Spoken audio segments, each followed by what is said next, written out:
বৈষম্য বিরোধী ছাত্র জনতার আন্দোলন নির্মূলে জুলাই আগস্ট গণহত্যা মামলার প্রধান পলাতক আসামি শেখ হাসিনার বিরুদ্ধে ইন্টারপোলে রেড নোটিশ জারির আবেদন করা হয়েছে। আন্তর্জাতিক অপরাধ ট্রাইব্যুনালের প্রসিকিউশন থেকে ইতিমধ্যে ইন্টারপোলে রেড নোটিশ জারির আবেদন করা হয়েছে।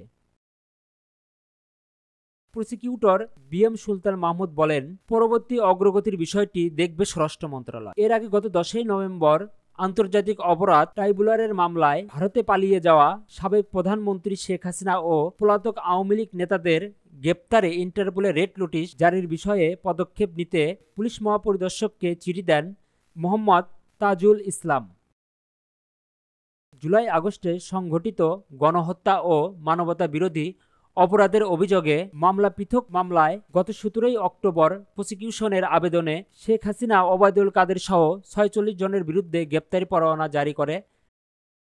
আন্তর্জাতিক অপরাধ ট্রাইব্যুনালের চেয়ারম্যান বিচারপতি মোহাম্মদ গোলাম মুর্তুজা মজুমদারের নেতৃত্বে 3 সদস্যের বিচারক প্যানেল এ আদেশ দেন। বৈষম্য বিরোধী ছাত্র জনতার গণ অভ্যুত্থানে পদত্যাগ করে 5 আগস্ট দেশ ছেড়ে পালিয়ে যান সাবেক প্রধানমন্ত্রী ও আওয়ামী লীগ সভাপতি শেখ হাসিনা।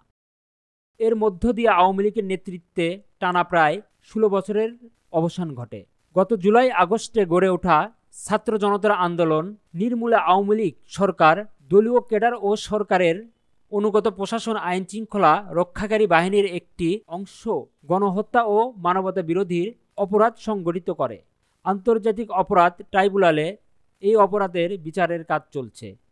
শুভজিৎ সরকার, ডেস্ক নিউজ, চিপ টিভি।